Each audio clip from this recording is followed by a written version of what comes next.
Hi everyone, Vintage and Color here with my baby, Obligatory, or Tira, which is how you guys know her. This was not scheduled programming. This was an impromptu video, but I wanted to make it because I've been getting some really weird pushback and feedback on my "we need to talk about colorism again" video, which we clearly needed to talk about it. Obviously, because it didn't sink in the first 2 times, clearly. So in this video, I was talking about featureism and texturism and how those things privilege people who benefit from those particular avenues over women or people who don't have those things. And for whatever reason, the main comments that I got, I'm just going to read a couple of them.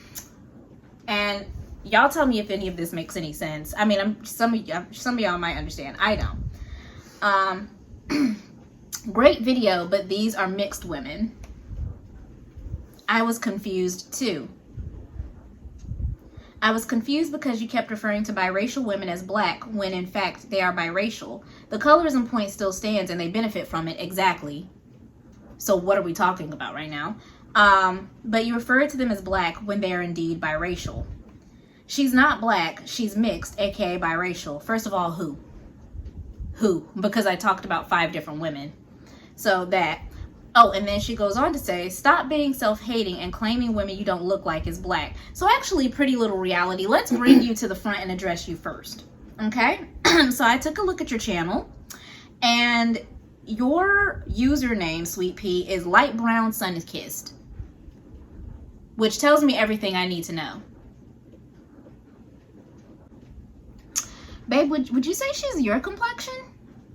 That's her. I'd say she's my complexion. Yeah, I'd say she's your. Would you say you're light skinned? I know we joke, but no. And see, that's the thing, because it wasn't just her. It wasn't just her that was reading your comment. I was reading it too, so you're gonna have to answer to both of us. And it wasn't just her that was reading your description, and just seeing this sort of content that you self-proclaim to put out. But you claiming yourself as the unapologetic villain. So first off, so you're purposely antagonizing people. That's number 1. You've already lost credibility. And number 2 is the fact that you position yourself as the supposed spokesperson for all things pretty, right? Which, girl, fine, you're gorgeous. Whatever. You are. But you highlighting texturism and featureism and then calling someone else self-hating who is so clearly darker than you. What does that sound like to you? And what does that say about you? Because your entire channel is about, quote, to call out the contradictions, challenge the fake humility narrative, and shine a light on how people don't actually want fairness. They want to replace who's on top. Here to break down the hypocrisy, gaslighting, manipulation attractive people constantly face, from being told to just be humble to the tried and true lie that beauty is in the eye of the beholder. Who tried it and who said it was true? I expose how society simultaneously blames attractive people for a system they didn't create while also trying to emulate them and tear them down. Your entire channel is an egocentric power trip. You dedicated a channel as a monument to your own beauty, centering yourself at the top of the beauty hierarchy, which you are not. So let's start there. You are not a white woman. You do not have blonde hair. You do not have blue eyes. You are not a Taylor Swift. You are not a Sydney Sweeney. So I'm going to go ahead and kick you right down to reality. You are a beautiful black woman, but you are nobody's beauty standard in this society, period. You, just like us, will receive that same compliment out of a white man's mouth saying that you're pretty for a black woman. Because why? You are a black woman, and you are for a black woman. Because why? Because whiteness is still the reigning supreme beauty standard in all of Western culture and some of Eastern culture. So it is imperative that we address that self-hatred is not the conversation here. It is denial. Which is what you're in. And again, it's very much just giving you sought out my content to antagonize. You probably saw it because you think that you benefit from colorism as someone that's my fiance's complexion. and thought that this was going to be some kind of antagonistic video towards light-skinned women, or that this was going, and then when you realized and you listened and you heard that I was trying to keep a very fair and even-keeled tone in this video, being fair to light-skinned women, not blaming light-skinned women for their privilege, but also highlighting their privilege at the same time, you had to find another way to spew vitriol, to be vitriolic. That's all. And be combative. It feels as though the vitriol came out of nowhere. It feels like the points that were made were weak at best, and your argument still has no basis in reality or fact, because her being self-hating over a topic that she is so well trained in is contradictory in and of itself. So the contradiction you need to address is your own.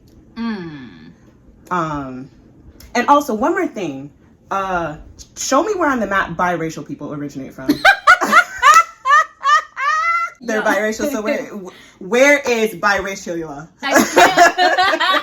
I can't believe y'all are literally gonna have me out here having to make a video defending biracial fucking women. Now, y'all know I love black women, and I particularly love non-ambiguous black women most of all. Love them down.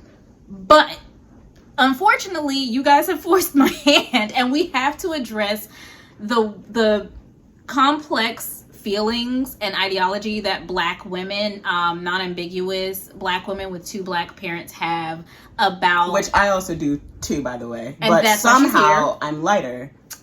And that's why we brought her out here. So that's why they called me and we called the expert on light brown.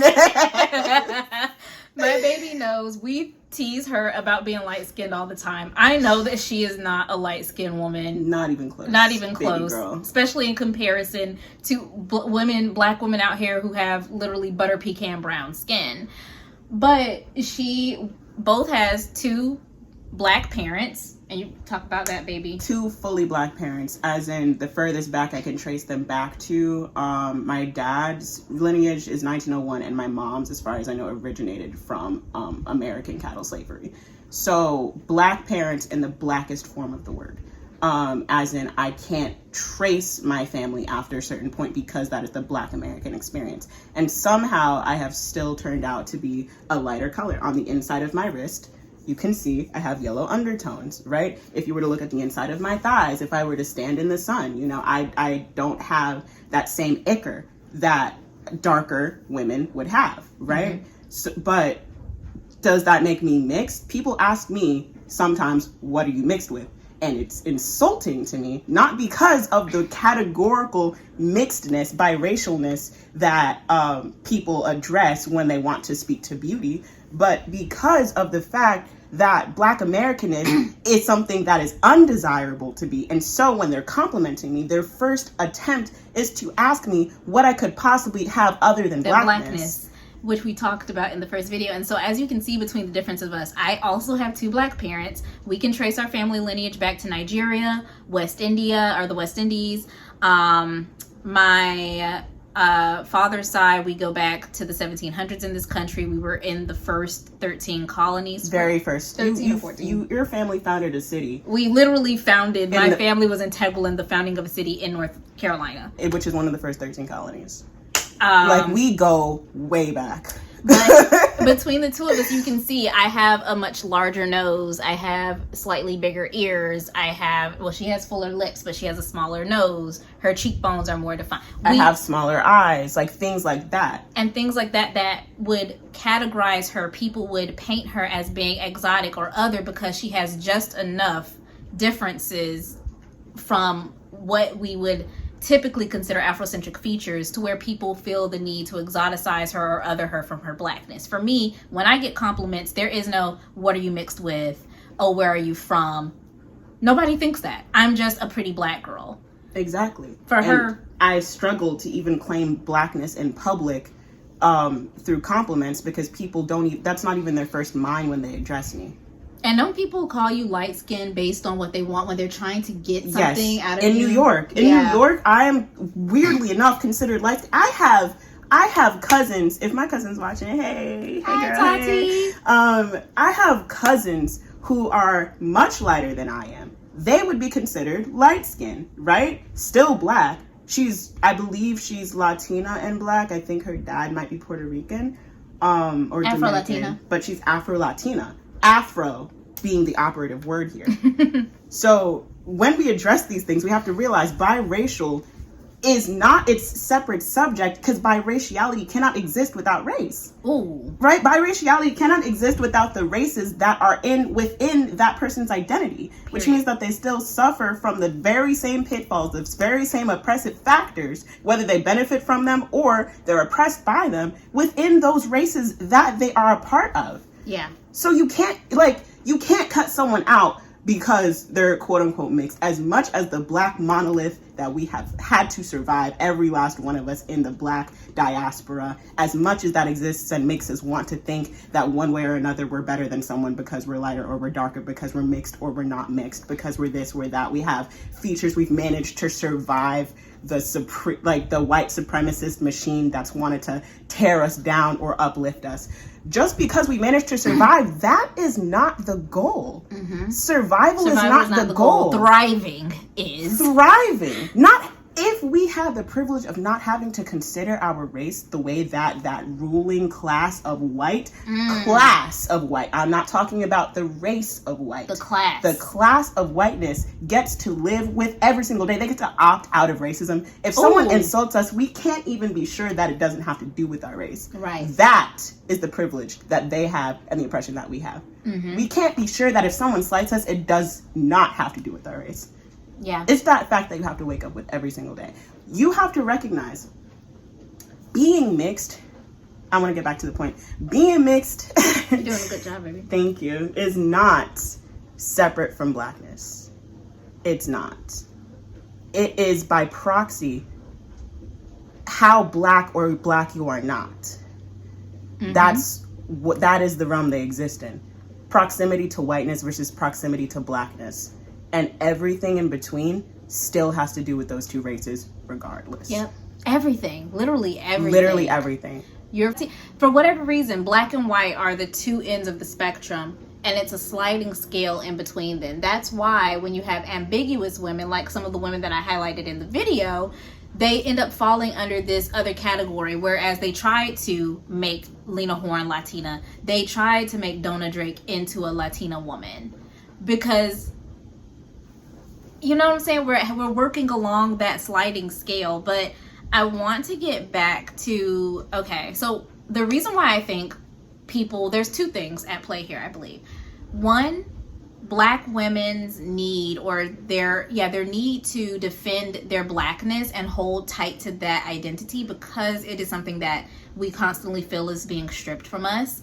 And the fact that I think people thought that that's what I was doing in the video. And two, a lack of media literacy and oral comprehension. I can tell that y'all made these comments before you got to the end of the video, and I can also tell that y'all disregarded all of the things that I said. I said in the video that the reason why darker skinned, unambiguous women will receive compliments like you're pretty for a black girl, or you would be prettier if you were lighter, is because beauty cannot belong to blackness in the society that we live in. I made it very clear and stated it very plain that that was something that I recognized. And when I talked about the 5 case studies of the 5 different women who were entering Hollywood and the different ways that they were able to access whiteness and to what extent they were able to access whiteness, I was using them to illustrate how their features, how their hair texture, how their phenotype played into their ability and how much access they could have to whiteness based on what they looked like. That was very clear, but yet for some reason some of y'all couldn't get past the point that I called you. And another thing, y'all never said what woman I called biracial. Like, y'all never said. Y'all said these are mixed women. Y'all said she's biracial, not black. Who? Because Lena Horne had 2 black parents. Lena Horne had 2 black grandparents that happened to have white mixed in them. This might come as a shock to you, but my grandparents had white in them too, because we're black American. What are we fucking talking about? I'll tell you what we're mixed with. White racism. That's what the fuck we're mixed with. We're mixed with slave foster. Misogynoir. Donna Drake had, as far as we know, black parents. So what are y'all talking about? Which woman? Which person? Are y'all talking about Doja Cat? Who? Say a fucking name. This is what I'm saying. Like, which fucking woman so I can address it? So what I did was, one of the women said that, she said, these are biracial women, and someone said that I was confused because you're referring to them as if they were black women when in fact they're biracial women. It's not all black and white, y'all. Sometimes it's tan. All right, like. And so here is where we have to get into the fact that, and this is what I said, I don't do that here. Biracial isn't a race. If someone phenotypically presents as black, I call them black. If they phenotypically present as white, I call them white. I usually just use biracial to identify why they don't neatly fit into one category, then sort them into a category myself. Which is how, by the way, race science worked before it became policy and then practice. Because now we're getting into what I study, right? Period. Yes. Because critical race theory? Some critical race theory. Critical race theory Just, here. Let's get a little critical real quick, right? The only way that we can create a norm is by first creating that ideology, turning that ideology into a practice, pitching that practice until it's policy, and then making that policy seem as if it always existed. And that is how race works. Ooh, yeah. When things first started to trend toward race, it was a political ideology that had been turned from a self-supremacist, Eurocentric lens that prior to that was just a matter of what they thought was genuine science. You know, I'm not going to fault people who are of lighter skin. Like, I'm not going to make those people out to be the villain just because a white man somewhere said that they were better, right? Right. It's not their fault that they benefit from those systems, which, going back to what's pretty her name, light brown sun-kissed goddess or whatever the fuck she calls herself. Well, I was going to say that we don't have anything against you. I don't have anything against you. And here's the thing. She strikes me as the type of thing as this person's going to see this and be like, oh, she's hating on me because I'm prettier than her. Which is why I'm addressing it ahead of time. Okay? It's not that I hate, that I don't like you because you're prettier, not prettier. I just want us to break down these concepts and realize where these ideas of pretty came from. Because yes, it is in the eye of the beholder. It is not a lie. Subjectivity is something that exists out of time and space. It exists outside of our current schema, our current paradigm. It existed far beyond and before we ever existed. And it will exist for as long as humanity exists, right? It's a matter of recognizing that beauty standards change because perspectives change. Because they change, right? The only reason race exists is because perspectives were forcefully changed over what was worthy and what was not. Yep.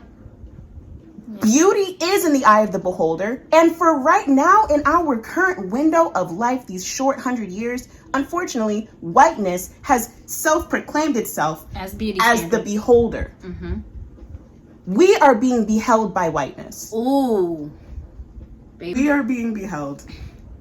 And unfortunately, until we can go back and hit undo on whatever those ugly ass white men said 200 years ago. Honestly, before that. Yeah. It was before 1700s. It was even before then. Christopher Columbus. Yeah. It goes all the way back, y'all. Race science, unfortunately, is as old as the motherfuckers who perpetuate it. Ooh. So we have to recognize, just because grandpa said so, don't mean it's true.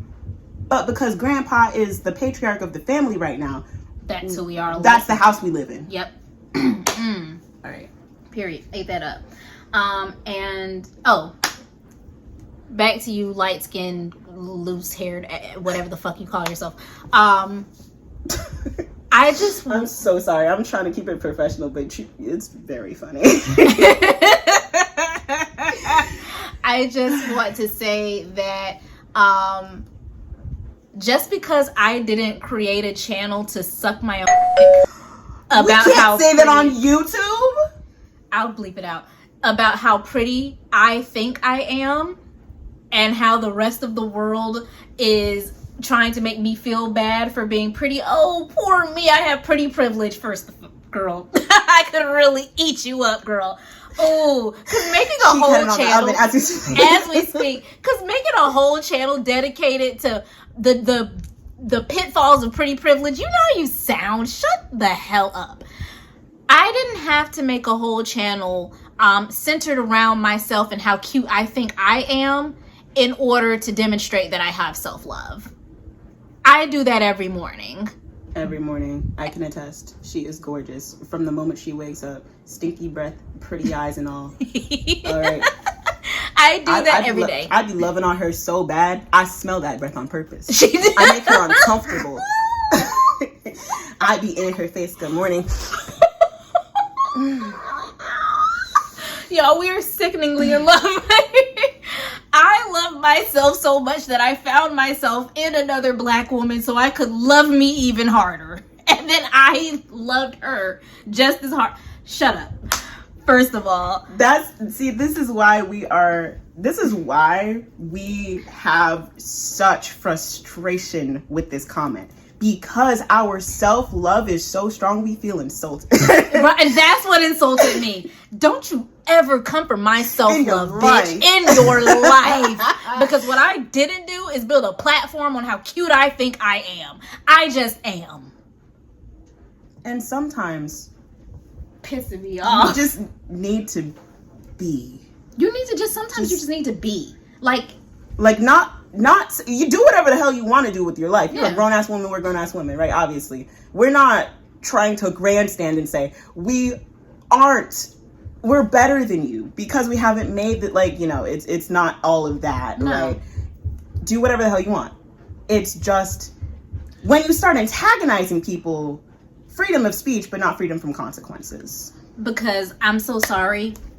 Wild work to make a channel dedicated to your privilege when there are people out here literally suffering because they're ugly. Just straight up. Just because they're ugly. Straight up. There are people unable to get jobs, being convicted of harsher sentences, socially experiencing social exile simply because they weren't born with a face structure that is pleasing to the eye, and that's real fucked up. And you have dedicated your platform to talking about how hard it is to be you because you're cute. Get the hell out of my face. The absolute audacity of you.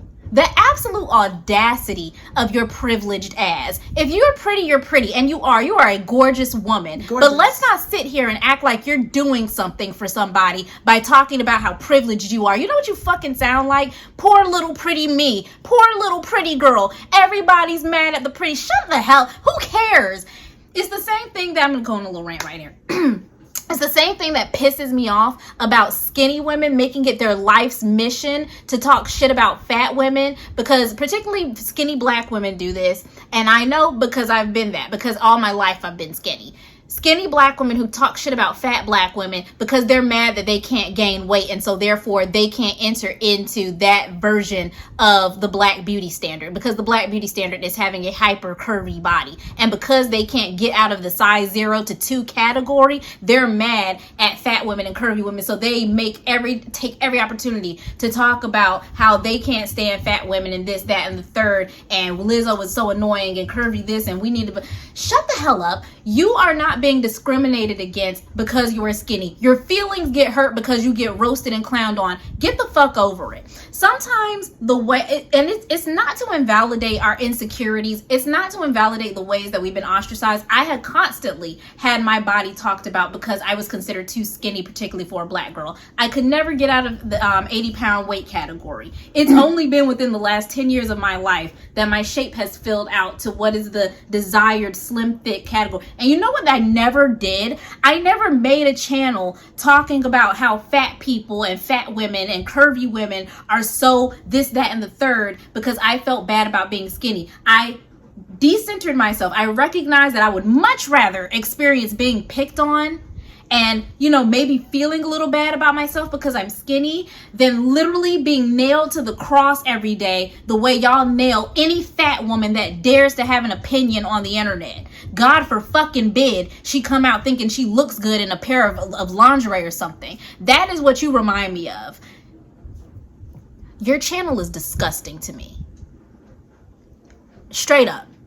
I give grace. I give so much grace to black women. But you, bitch, I'm so sorry. I'm gonna say it plain. You look stupid. The channel is dumb. The idea, dumb. You are welcome to do whatever you want with your channel. But don't you ever in your life fix your fingers to tell me that I'm self-hating, when you are literally sitting here having to wax yourself off so fucking hard to convince the world that you love yourself because you're pretty. If that were the case, you would go out there and live your best life as a pretty woman. You wouldn't be over here making hundreds of videos with 7,000 subscribers built on a platform of how privileged you are and how the world should get over it. Fuck that. People don't realize some of it is structural and some of it is aesthetic. Like, the aesthetic bitches need to go to the back, and the structural, racistly oppressed people need to move to the front. Exactly. And I'm particularly like right now particularly passionate about this because I was just watching Allura Nadi's video on pretty privilege and who gets to benefit from it, and she basically was talking about how we need to recognize the fact that people are ugly in this society. People are considered ugly, and the ways in which that disadvantages them and hurts them, and how we need to acknowledge our own privilege but not center ourselves. And you have done the exact opposite by centering yourself as a pretty woman, and then so hard like it is that you have a platform. It's a platform based off of the fallacy of authority because of how subjective beauty is. Because if we didn't live in a society where looks mattered whatsoever, you would be nothing. We wouldn't have pretty privilege. No, you would have a chance at being something else. You would, something else would be important enough about you that you wouldn't feel the need to make a YouTube channel based on how pretty you are and how you think everybody needs to stop persecuting you for it. You're not nothing. You're bored. Damn, I can't say shit else to that. But here's what I do want to end the video off on. So there has been this idea in black femme spaces that biracial women and mixed race women are biracial and mixed, and they need to be in a separate category from non-ambiguous fully black women. And I think I understand where that comes from, because I was of that same mindset not too long ago, until I started to really dig into that and learn more about that. And I'm still kind of working through that whole ideology. But what I've recognized is that I understand that what we're dealing with is that unambiguous, especially darker skinned black women, are hurt because we have been told time and time again, you're not good enough. You're not pretty enough. You're not lovable enough. You're not desirable enough. And that's hurtful. And then we've seen what has been propped up as being enough, and it looks nothing like us. Mm-mm. And I think in order to protect ourselves and re-empower ourselves, we are overcompensating, self-isolating, and then exiling women based on honestly using the same one-drop rules that have been used against us. We are literally using the master's tools to build a house where we insulate ourselves in our blackness so that we can feel better about ourselves. And I understand where that hurt and that pain is coming from. I 100% do. And so even though these comments, they were frustrating, it just like highlighted to me that like my girls, my fellow black women are hurt. We're hurt. And we're trying to protect ourselves. We're trying to get that power back. But I don't think that by trying to create another racial category in this very flawed social construct that is race to begin with. Flawed and fake. Flawed and not real. We called it a science earlier. It's not. That is an extremely loose term. The science of it is the study of how fucked it is. That's the science of it. Not because it's a racial, not because it's backed by any legitimate race or any legitimate scientific theory whatsoever. Like, literally, one of the first things I learned when I started taking on my subject area in college was that Black people, white people, people of all kinds of descents have more in common with one another than they do even within their own race, or supposed within their own subsect of humanity, of where they originate from. Because we need to stop using the term race when we talk about where people come from. Exactly. It's literally their origin point on Earth that we're talking about. Yep. People who originate from one place have less in common with those people in that place than they do with other people that may look different but are from another place, because race does not structurally exist. It's not real. It is not a biological fact. No. It is a social construct. And what y'all are hurting by, and what is driving these comments of, oh, she's biracial, she's mixed, and we need to categorize them, is the consequences of how we are disenfranchised by that social construct. Exactly. We are literally practicing body fascism, but in a subcategory. We are doing the exact same thing that was done to us, because it's all that we know, because that's the furthest back our collective memory can think, can see. Because they closed the door, they've literally removed that portion of memory from ourselves, so we don't know how to fight it. Yeah. The farthest back we can remember is the worst that our people have ever experienced. And then everything before that is Egypt. Oh, yeah. Well, the only part of Africa they feel necessary or to actually highlight or exactly, celebrate. Which is going through its own shit as we speak modern day, right? So it's like, you have to recognize that you are operating within the paradigm that was given to you. Yeah. That is the very first step you can take in realizing that you are practicing body fascism by race. The more degrees that we try and split up the Black idea into the Black identity into, the more we fracture ourselves as a people and as individuals. Because once you start going into percents and one drop rule and octoroon and this and that, the more, like, you could take any time period. Now it's POC versus Black. Before that, it was colored. Before that, it was Negro. Before that, we all know what it was, right? You have to realize that splitting hairs is divide and conquer race edition. Yeah. That's what it is. And it stops us from being able to have a deeper conversation, because going all the way back to what this was about, the conversation was about featureism and texturism and how they work in tandem. I chose the women that I chose because they had a combination of features and hair type that allowed them a different level of proximity to whiteness. And that's what I was highlighting. That was always the point of the video. But because we couldn't get past the fact that I wasn't categorizing these women into a fake fucking category that doesn't exist, biracial and mixed is not a race, y'all couldn't get the point and absorb the video. And I mean, someone even said the point of the video was lost for me because you called them biracial. So you have literally missed out on an opportunity to learn something about why you feel the way you feel, which is legitimate, because you could not get past body fascism and internalizing this need to racially categorize people when race is not real. The thing that y'all are upset about, which is 100% legit and which was what the video was about, is colorism, featureism, and texturism, which, yes, biracial and mixed race women can and do benefit from, but so can fully Black people. Dorothy Dandridge would not have gotten as far as she did if she looked like Lupita Nyong'o. Period.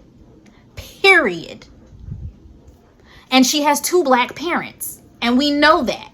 We can look up Dorothy Dandridge. We know what Dorothy Dandridge looks like. She would not have gotten that far. Beyonce would not be Beyonce if she didn't look like this. If she looked like Kelly. And we know Beyonce's fully Black. I didn't need to bring out people with 2 black parents, 4 black grandparents in order for my point to stand. My point was my point, and it still stands. But if y'all absolutely need that, then we can talk about all the monoracial women who are right now in the spotlight, who would not be there if they looked like Alek Weck, if they looked like Naomi Campbell, if they looked like Lupita Nyong'o, Nicki Minaj, Rihanna, Beyonce. If y'all need Dorothy Dandridge, if y'all need monoracial examples, none of those women would be who they are if they looked like me or darker, if they looked like Nina Simone. We went to 202 with the most recent video, but if we need to go back to 201 or 101 so that we can make sure those prerequisites are hit, I guess we'll have to. So hopefully you guys kind of better understand. I really hope that this video circulates to some of the same people who commented on this video, and I hope that y'all, as particularly light-skinned, loose-haired, light-eyed, light sun-kissed kisses of God. I'm so pretty and privileged. Everybody needs to bow down. 1548. I really hope it gets better. But no, seriously, I hope that this gets back to some of the people who commented on that video, and I hope that you guys have listened more clearly. I hope that I have clarified myself a little bit more. Mm-hmm. I know I got a little froggy. I jumped a little bit, ribbit. You know what I'm saying? Yeah. But one thing you're not gonna do is talk down on our blackness or our love of our blackness, because y'all know, and anybody that knows, and I understand that some of y'all, this was y'all's first video of mine, and some of y'all don't have the context of the colorism.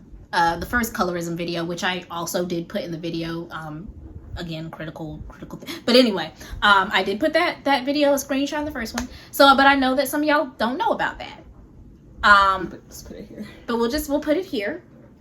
And also, if you poke around my page, my channel, if you poke around on the Vintage and Color TikTok channel, one thing you will notice is that Black women are almost always centered and almost always given benefit of the doubt and a soft place to land. And I want that to be for you guys as well.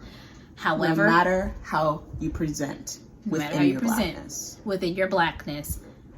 But what I will not tolerate is being disrespected. Leave that shit at the door. You can leave that right at the door.